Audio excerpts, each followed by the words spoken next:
The quaint town of Etheria, nestled amidst perpetually mist-shrouded hills, harbored an anomaly, a repository not of artifacts or art, but of memories. Elara Vance, its self-appointed curator, possessed an uncanny, almost disquieting, ability to tangibly experience echoes of the past lingering within inanimate objects. Her modest establishment, the Hall of Silent Reverberations, housed an eclectic collection, a tarnished locket whispering tales of clandestine romance, a weathered oak chair still resonating with the anxieties of wartime deliberations, and a chipped porcelain doll forever humming a melancholic lullaby. Elara didn't merely perceive these residual emotions, she lived them, fleetingly inhabiting the moments etched into the fabric of these forgotten relics. This gift, or perhaps curse, had rendered her somewhat of an enigma in Etheria, respected for her profound insights into local history yet subtly avoided for the spectral aura that seemed to cling to her. One particularly sodden Tuesday, a newcomer arrived in Etheria, a renowned historian named Dr. Alistair Finch. He had heard whispers of Elara's peculiar talent and, initially skeptical, was now driven by an insatiable academic curiosity. He sought Elara out, his tweed jacket damp and his spectacles fogged.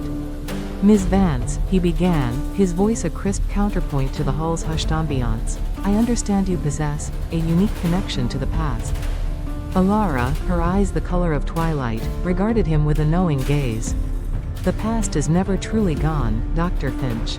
It merely vibrates at a different frequency." Dr. Finch presented her with a heavy, intricately carved wooden box, its surface cold beneath her fingertips.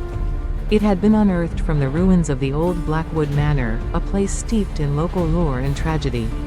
Legend spoke of a hidden treasure and a devastating family secret. As Elara touched the box, a torrent of sensations overwhelmed her. She was no longer in the dimly lit hall but standing in a grand, opulent study, the air thick with tension. A heated argument was unfolding between two men, their voices laced with betrayal and desperation.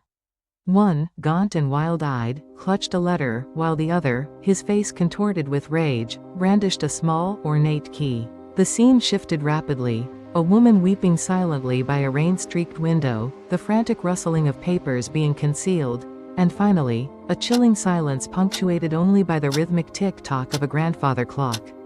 Recoiled, her breath catching in her throat. "There was no treasure in the conventional sense, Dr. Finch," she whispered, her voice trembling slightly. "But there was a secret, a profound betrayal involving this key and a hidden correspondence. It tore the Blackwood family apart." Dr. Finch, initially taken aback by her vivid description, pressed further. "The key? What does it unlock?" Elara closed her eyes, focusing on the residual energy emanating from the box. "It unlocks a small compartment, hidden within the manor's library.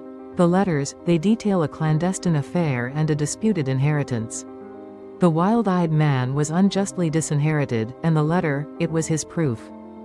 Intrigued and now a fervent believer, Dr. Finch, with Elara's guidance, located the hidden compartment in the ruins of Blackwood Manor. Inside, they found a collection of yellowed letters, their ink faded but their content explosive, confirming Elara's spectral vision. The discovery not only rewrote a significant chapter of Etheria's history but also brought a sense of closure to a generations-old mystery. As Dr. Finch meticulously documented the findings, he looked at Elara with newfound respect. "You are more than a curator, Ms. Vance," he acknowledged. "You are a living conduit to the past." Elara simply smiled, a hint of melancholy in her eyes. "The past speaks, Dr. Finch. One merely needs to learn how to listen to its forgotten echoes." The tale of the wooden box and the Blackwood secret spread through Etheria, further cementing Elara's reputation. People no longer avoided her out of unease but sought her out, eager to understand the silent stories their own possessions might hold. Elara continued her work, the curator of Forgotten Echoes, patiently piecing together the fragments of lives lived, loves lost, and secrets buried, one whispering object at a time, in the perpetually mist-shrouded town of Etheria.